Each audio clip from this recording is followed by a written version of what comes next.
Hi, I'm Rex, and I'm your Saturday fitness mancer guy, dude, whatever you want to call it. Sorry about it being late here. Just got carried away, enjoying my summer, hanging out with my wife. But I'm getting it posted, and here it is for you. A lot of the guys have talked about some pretty good things this week and some pretty basic things, and they've covered. They've covered basically everything you could talk about as far as how to work out. And I agree with all of them. I think one thing that I'm going to touch on, and I'm just going to focus on this, is I'm going to focus on two areas of injury. We'll talk about pulling a muscle or straining a muscle and back injury. First, let's talk about muscle injury. Anytime you feel a muscle pull, muscle strain, you need to stop what you're doing immediately. Okay, obviously, most people are going to want to stop, but there are some of us who are crazy and we just think, oh, we can push through the pain. But so if you're crazy, you need to stop. Give yourself an assessment. Check out your leg, your arm, whatever it is that you may have pulled, and make sure that it's mobile. Make sure that you can still use it. Walk around on your leg if it's your leg muscle, and see if it was a tweak or if it was a muscle pull. If it's a muscle pull, you're going to know, and it's going to be a lot of pain. And you just need to step away. You need to stop, and you need to rest. That is the numero uno thing you can do when you have an injury is rest. Okay, rest. Did I say rest?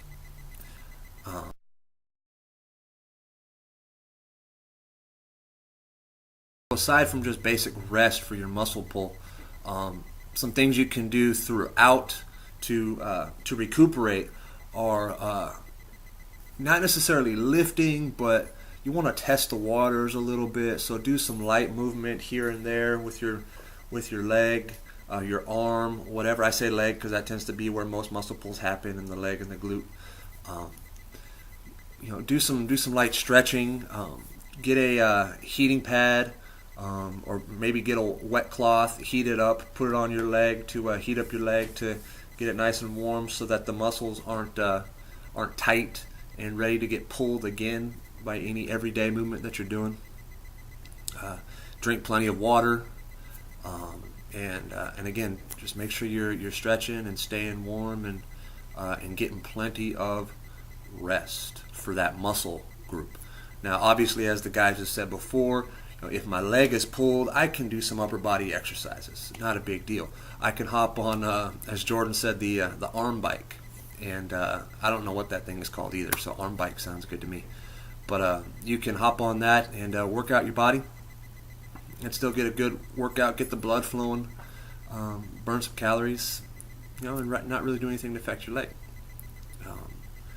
Now, to jump into back problems, the same thing could be used for back problems. Use that arm bike. Use stationary things like leg press, if you can do that. Maybe try leg press halfway down instead of squats, because obviously if you have a back problem, you can't really do squats. You can obviously do seated curls, seated shoulder presses, seated tricep press, seated shoulder flies. You can still do a little bench press, maybe nothing too heavy when you have back problems, nothing ever too heavy, but you still want to do something to maintain. You want to keep your workout about 70% of your normal routine. So that is some advice for y'all on muscle pulls and back injury. And for both, you want to possibly look into a doctor or somebody who does rehab and physical therapy. I'm really not big on doctors, but if it's something that you feel like you can't trust yourself with on a assessment on your own, then feel free to check in at a doctor, or I would suggest a physical therapist or somebody in sports medicine before a doctor. But go in and check it out and see what's going on, or a chiropractor for your back. The other thing I wanted to mention was functional training, functional strength training. And that's just a way to build more functional strength for your muscles. By functional strength, I mean the type of strength that's developed from more everyday kind of exercises or kind of movements, like picking up a heavy bag or carrying a heavy suitcase, or carrying for even women, carrying a heavy load of laundry, for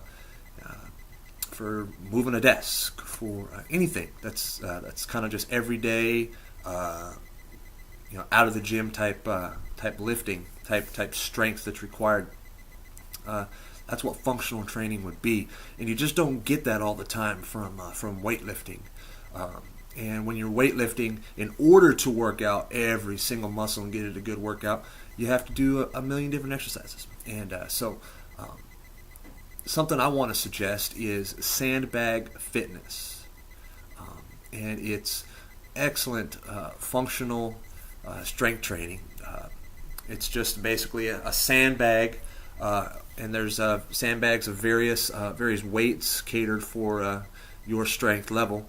And you just do different movements and maneuvers and routines with the sandbag to build core strength and just functional strength for anywhere throughout your body.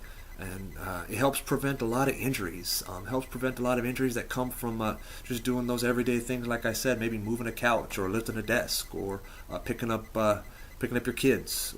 Just anything, bending over to pick up a piece of paper. This functional strength training is an excellent route to go with. And I suggest checking out sandbagfitness.com. There's my shameless plug for them. I'm not affiliated with them at all whatsoever, but check it out. They have some really cool videos on there, some really good examples of how their sandbags are used. So that is all from me, and I hope that y'all have a great weekend, and I appreciate Jordan and Travis and Sean allowing me to be the guest this month, and I hope that I can be a guest another time, one of these months on a Saturday. And I hope that I can do a little better job with the video. I feel a little rushed today, but yeah, I just appreciate being allowed to do it, though. Thank you, guys. Have a good weekend.